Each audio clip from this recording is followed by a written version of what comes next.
இந்திய வர்த்தக சங்கங்களின் கூட்டமைப்பின் தேசிய செயற்குழு கூட்டத்தில் மக்கள் நீதி மையத்தின் நிறுவனர் கமல்ஹாசன் உரையாடி வருகிறார். அந்த நேரலை காட்சிகளை தற்போது பார்க்கலாம்.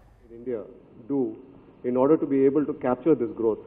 So for instance, if you look at the states, if our state in particular does not capture it, then that opportunity goes off to another state. So what should state governments do in order to be able to capture that growth? That's number one. Number two is, it's very good that you have this attention to SMEs. It's a very important focus area, but we cannot forget the large companies as well. The large companies also have a sizable presence here, plus there are several companies across India who are interested to come in and set up here because of our good labor pool. How do we also show the way for these large companies while at the same time encouraging our SMEs? Both have to go hand in hand. And finally, labor laws.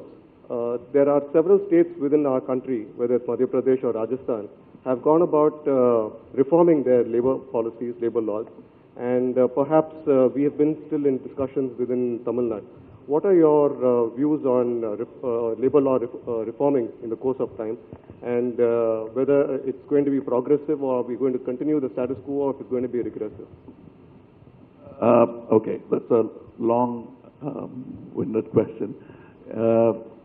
I think, as you said, if there is a national growth, Tamil Nadu will definitely want to be part of that too, which right now we are not sure we are. We'd like to be part of it. And I've told you, we are talking at, the present situation is what the naval language is called the doldrums. So there's no wind to catch our sail, but it soon will happen, and that's what we are all working towards. And then we could discuss policies and the labor laws, but whatever laws that we bring about, once again, like when the Constitution was being done, they asked, the same old man keeps coming back into my conversation, but forgive me, I'm a fan.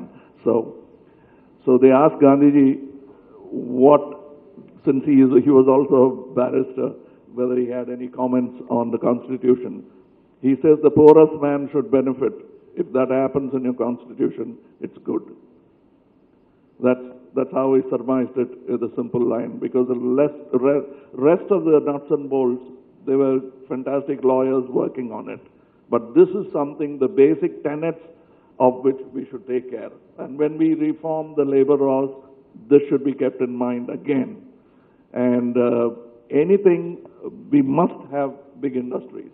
When I say that, when I was trying to champion the small industries, it doesn't mean that we'll have to eschew the big ones.